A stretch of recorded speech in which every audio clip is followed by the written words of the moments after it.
So we need to try and get some early... Oh, yes.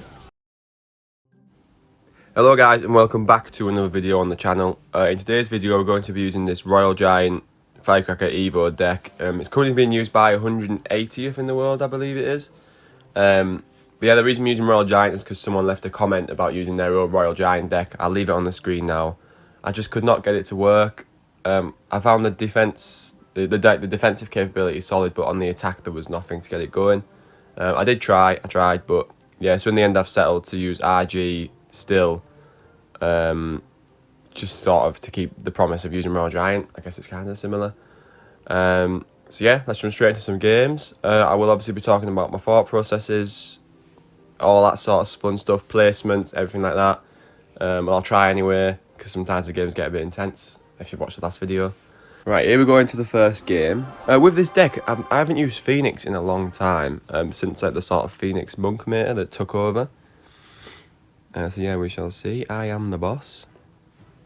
I don't know if you can tell, but I'm still not well. It's been like well over a week now. Really, really irritating. So my E-Spirit's only level 14, so I'm just going to cycle out of the bridge. You can't activate King Tower with it, but as soon as we're using RG anyway, I don't think it makes much of a difference. We're going to just ghost at the bridge, get this game rolling. We don't want to be sat around waiting. Okay, Sparky, so we'll go RG opposite lane. We've got Rage for anything he decides to use, and you've got Inferno Dragon. Right. So we'll use Firecracker to defend that, and make sure the Firecracker goes in the opposite lane. Right, okay.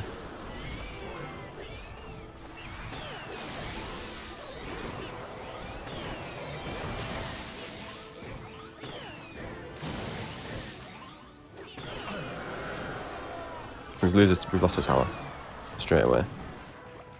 We have got Evo RG to go in front of that Firecracker though, and we'll see what he's got.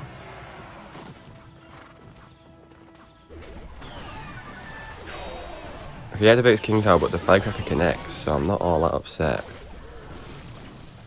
That's a decent bit of damage, really. We'll just use Fisherman to tank for that Prince. Okay, Fireball was a lot of elixir. I'm going to Ghost as well. I know it seems like an aggressive play, but I don't think he has much elixir. I think the Ghost connects. Yeah, perfect. We can just get one more hit out of that Ghost. Okay, so Fireball takes that tower. So we're back in the game. So we know he's going to Sparky up here at the back. But we know he's got Inferno Dragon, so we can't exactly go in with RG opposite lane. Okay, so I'm going to cycle my Phoenix in the same lane. And I think I will actually take that Fireball there. Take the tower and take the Sparky. This allows us to drop stuff directly on top of the Sparky as well. Okay, I like E-Spirit to keep that alive.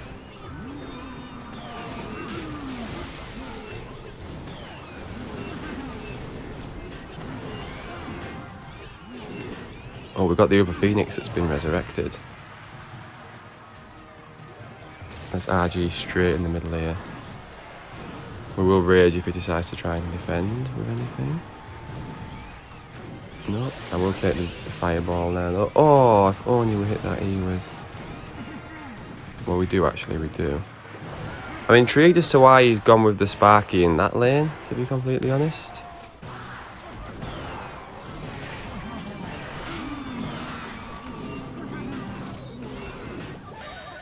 No. Oh man, good game. Hard matchup there, really. Lots of DPS for the RG. And then the Inferno Dragon for the Royal Giant when we only have Electro Spirit to reset it. So, bit of a tough game, but we'll move on. We'll bounce back. Right. Here we go against it looked like anyway. So, what do we want to start with? We've got the Firecracker in hand, and we know we want that Evo Firecracker. So, oh, perfect. He's cycled the Baby Dragon in that lane as well. We may be tanking for that with the Fisherman yet. We're going to have to anyway now.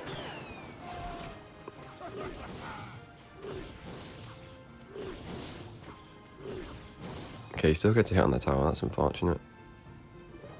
I'm going to RG at the back. So, I'm not, as you can probably tell, I'm not exactly super comfortable with sort of these beat down E-decks. I've always been more of a fast cycle player, so I'm probably just getting as much use to this deck as anyone who decides to try it is. We'll Firecracker here in hopes of sort of sniping anything he tries to defend with, but no luck. Oh wait there, that Phoenix is actually going to rehatch straight on the tower. Whoa.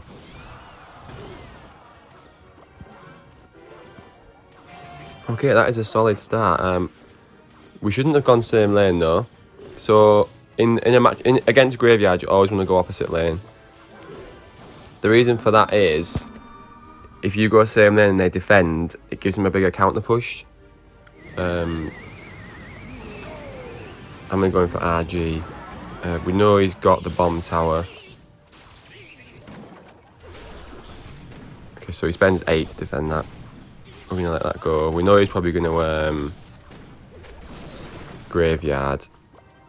I'm going to Phoenix to make sure that he doesn't have a chance to. Okay, he doesn't anyway. I'm going to try and time this. No, I'm not.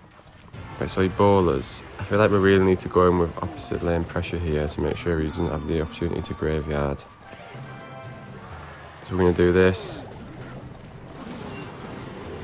We're going to Firecracker. And we're going to E-Spirit to tank for the bowler. And then we'll Fisherman just in time. Right, so there we are. We have the opposite lane down to the same health, so now we can stop pushing in the same lane. I will keep that Firecracker alive, and then we'll Evo RG in front. So he goes in for the Graveyard here, but I think we're going to end up tower trading, which is not good for Graveyard because then we have the King Tower sort of getting involved. And we just need this tower trade.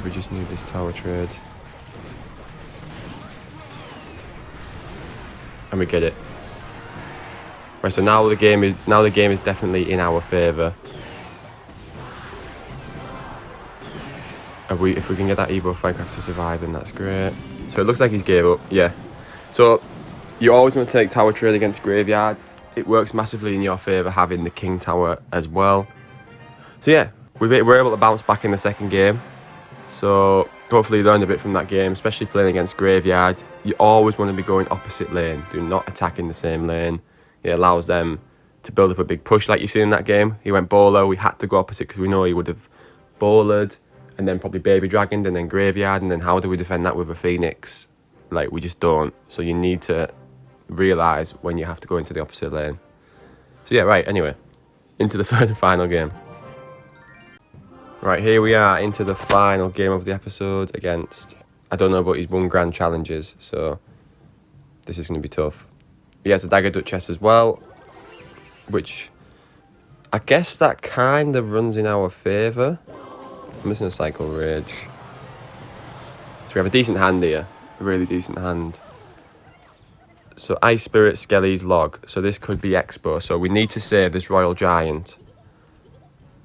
Musketeer, okay, that's kind of shouting Hog Rider to me now. So he's running 2.6. We have Fisherman to activate King Tower, if you place it right here. So we know if we place it here, it's going to hook the Hog over, only one hit. Boom, now we have our King Tower. So, the benefits of knowing what deck he's running is we know exactly what he's going to use to defend. So we know he's going to cannon, so I feel like if I Firecracker here, oh, we just don't hit the cannon. Well, we do a bit of splash. Right, so we have an early RG connection. Musketeer's dead as well, and that's still going to cause him an issue. He does hit the King Tower, but I mean, he's taking a lot of damage there. I'm going to Electro Spirit just to potentially give the Firecracker a hit on the tower. No. Okay. Right, we've got the Hog Rider, but we've got the Fisherman now. Okay, if the Fisherman was down a bit earlier, the Hog Rider doesn't get a hit there. But obviously, yeah, the timings were off. Oh, my Fireball actually kills Musketeer because it's under-leveled. That is a huge, huge advantage. So he has no Musketeer. So we know he's going to cannon. So let's cycle our Phoenix at the back. He has no Hog Rider in cycle. There's the cannon. I don't know why he decides to place it early. Okay, we have the fisherman still.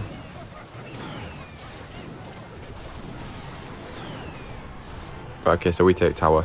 And he's still got 2,400 damage left to get back. It's looking like a win, to be honest. He obviously had a really tough matchup. Then, like I said, the issue with playing 2.6 is I know exactly what cards he has and when he has them, because you just get so used to playing it. There's nothing they can really do. So that's why Pog 2.6 is probably one of the more skillful decks in the game. You don't see a lot of people playing it anymore, mainly because the Evo Firecracker is a lot stronger than the Musketeer. So that's why they look to bring in the Tesla, the Earthquake decks. That's why they're more prevalent at the minute. But yeah, anyway, rambling on there. Good game. Good games. Right, so we're going to go into the fourth game here. I'm going to make this episode slightly longer. It's a shame that we lost the first game, because I feel like that's not very good for, like, if you're viewing the video and you lose the first game, it's a bit like, So I'm hoping if we get 3 wins in a row here, it'll sort of spark the video back to life.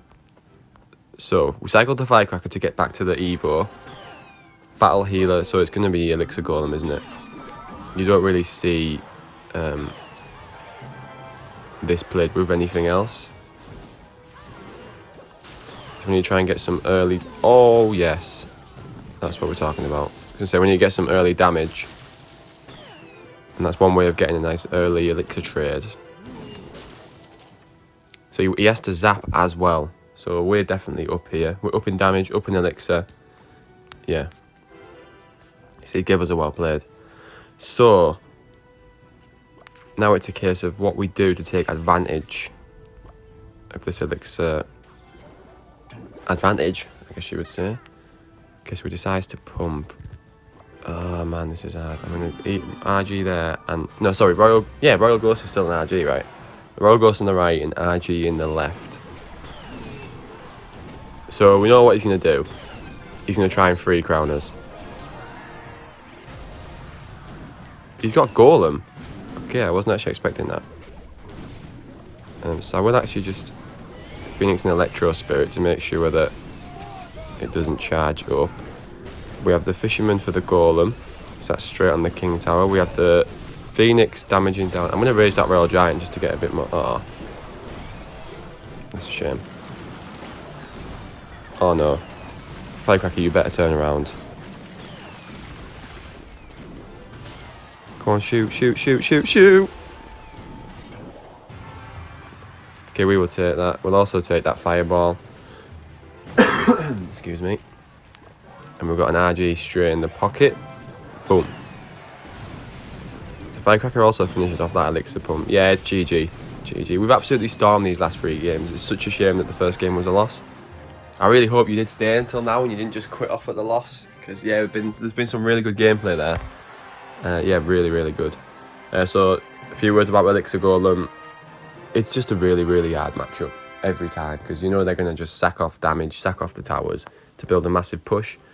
Obviously, it wasn't Elixir Golem, it was Golem in the end. But Fisherman can just pull it to King Tower and it's no worry at all, really. Especially if you've got Phoenix to clean up all the troops at the back. So Phoenix is really good in this meta. Really, really strong. Right. Thank you so much, everyone, for watching another video on the channel. I hope you enjoyed today's video. I know it's weird because yesterday's Expo video, I think, was such a banger. But this one's done. It's been fun, apart from that first loss. I hope you learned some things about Royal Giant there, especially in them different matchups, different scenarios. I find it easier explaining like my tactics from the other person's sort of point of view and how you should play the matchups against me, which is also really strange. But yeah, 3 wins in a row there at the end, and then that loss against Sparky. Obviously Sparky, Prince, E-Wiz and Villa Dragon, really, really tough matchup. But yeah, overall, some really good games there. Yeah, this guy was Ultimate Champion last season. And this was the guy who won the Grand Challenges, right? Yeah. So yeah, really good players, really good players. So, yeah, thanks again for watching. Hope you learned something. If you've enjoyed, please like, comment and subscribe. Make sure you don't miss any daily uploads. Yes, daily. I'm sticking to it. I'm going to try my hardest to stick to it. So yeah, anyway, I'll catch you in the next one.